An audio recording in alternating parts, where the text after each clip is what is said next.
गुजरात के एक टेलर महनाल दयाल जी ने सोचा कि क्यों ना मुल्क में अपनी खुद की टॉफ़ी और चॉकलेट की कंपनी खोली जाए, क्योंकि इसके ज़रिए वो अंग्रेज़ों को फाइनेंशियली नुकसान तो पहुंचा ही सकते थे और साथ ही इन टॉफ़ीज़ का टेस्ट इन गरीब बच्चों तक भी पहुंचा सकते थे जो सिर्फ अमीर बच्चों के हाथों में देख सकते थे। इसने मुंबई के बेले पार्ले इलाके में एक पुरानी बंद फैक्ट्री को खरीदा और यहीं पर अपनी मशीन को फिट किया। शुरुआत में कंपनी में सिर्फ 12 लोग काम करते थे जो कि मोहनलाल के फैमिली मेंबर्स ही थे। साल 1949 में इस कंपनी ने पहला प्रोडक्ट बिस्किट को मार्केट में उतारा, जिसका नाम रखा गया पार्ले ग्लूको। सस्ते दाम और अच्छे क्वालिटी होने की वजह से ये बिस्किट बहुत जल्द लोगों के बीच काफ़ी पॉपुलर हो गया। दोस्तों, आज के दौर में शायद ही कोई ऐसा होगा जिसने कभी पार्ले जी के बारे में नहीं सुना होगा। पार्ले कंपनी कब एस्टेब्लिश की गई और इस दौर में इसकी कितनी सेल होती है और क्या वजह है कि पार्ले कंपनी ने अपना सीक्रेट फार्मूला सरेआम सबको बताया हुआ है, ये एक सोचने की बात है। आप जानते ही होंगे कि एक छोटी सी कंपनी अपने सारे राज अपने पास रखती है, किसी को भी नहीं देती, और इधर पार्ले कंपनी ने पूरा का पूरा फार्मूला ही बता दिया है। क्या वजह है इसके पीछे, इन सारे राजों को जानेंगे आज के इस वीडियो में। शायद ही कोई ऐसा होगा जिसने चाय में ये बिस्किट डबो कर ना खाया हो।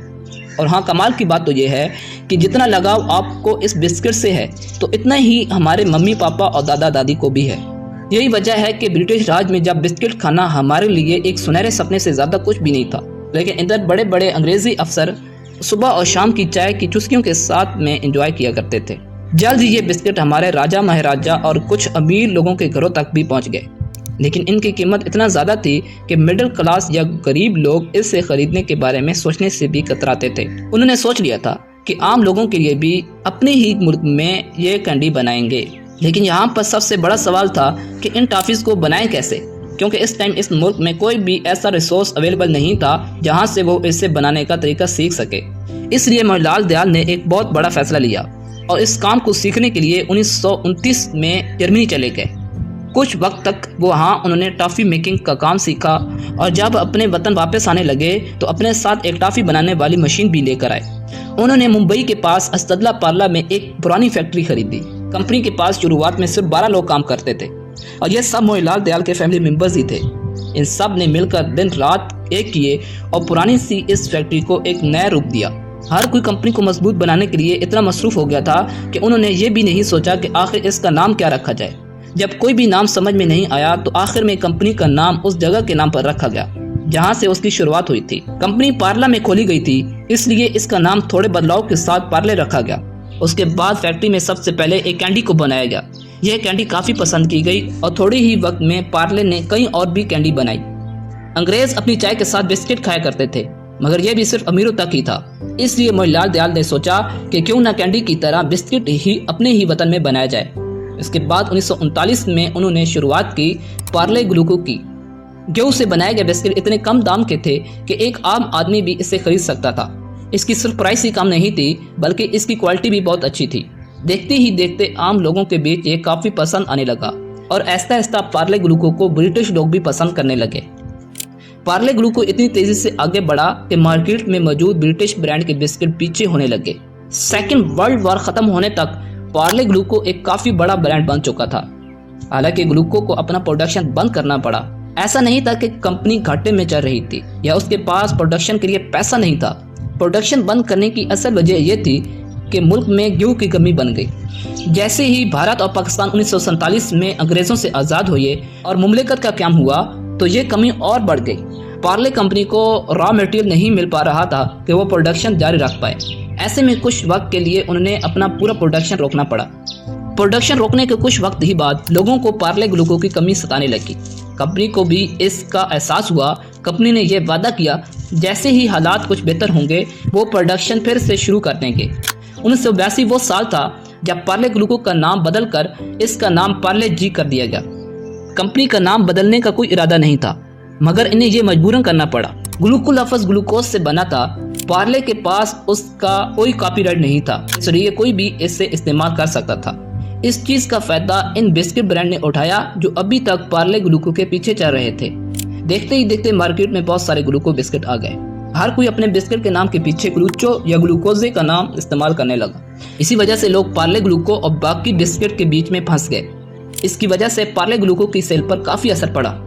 यही वजह है कि 1982 में उन्होंने फैसला किया कि अब वो अपने नाम से ग्लू को हटाकर सिर्फ जी रखेंगे। दोस्तों 2003 में पार्ले जी को दुनिया में सबसे ज़्यादा मकबूलियत हासिल हुई।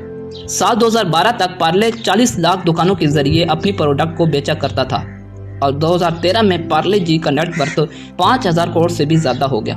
और दोस्तों कोरोना के टाइम पर जो लॉकडाउन हुआ था इसमें भी पार्ले जी को बहुत ज़्यादा फायदा मिला और कंपनी की नेटवर्थ बढ़कर 8000 करोड़ से भी ज़्यादा हो गया।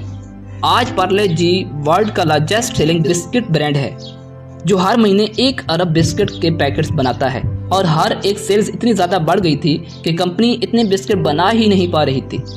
ऐसे में पार्ले ने एक बहुत स्मार्ट डिसीजन लेते हुए लोकल बेकरीज के साथ भी हाथ मिला लिया। उसके बाद से कंपनी ने इन बेकरीज को अपने बिस्किट का सीक्रेट फार्मूला दे दिया, जिसकी वजह से बिस्किट की बेकिंग को लेकर कंपनी से लोड तो कम हुआ, साथ ही ऑटोमेटिक एक स्ट्रॉन्ग सप्लाई चेन भी क्रिएट हो गई।